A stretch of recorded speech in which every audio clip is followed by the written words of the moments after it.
چې د 11 سپتمبر واقعه د دې دلیل کېدلی شي په سیاسي لحاظ سره چې په یوه غریب ملک باندې د 80 ملکونه راټول شي.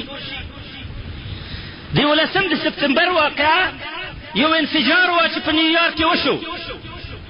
کوم خلک چې په دې انفجار کې شریک وو هغه ټولو د امریکا نشنلټۍ درلودلې.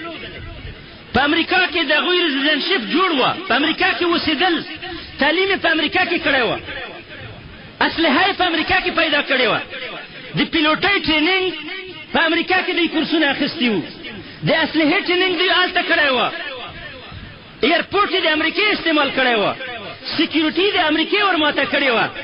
د هغې د سیکیورټۍ نه، د هغې د پولیسو نه، د امریکې په کارډونو باندې، د هغې په نشنلټۍ باندې، د امریکې په تیاره کې د امریکې اپارتمانونه ونړېدل، چې په دې کې نه د افغانستان خاوره شامله وه، نه د افغانستان اسلحه شامله وه، نه پکې یو افغان موجود و په دې خلکو کې، او نه د افغانستان هلته کوم دخل و په دې خبره کې.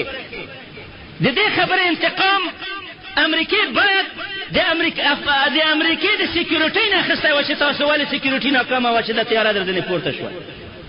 د دې انتقام باید د اف بي آی او د سی آی ای نه اخیستل شوی وای چې ولې تاسو نه د خلک تېر شول د تاسو په خره باندې.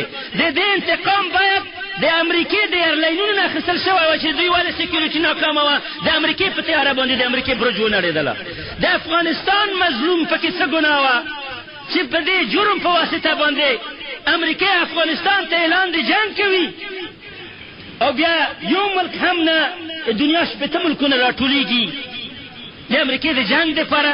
هغه نښې د کې رښتیا وي چې په افغانستان کې اسامه دی.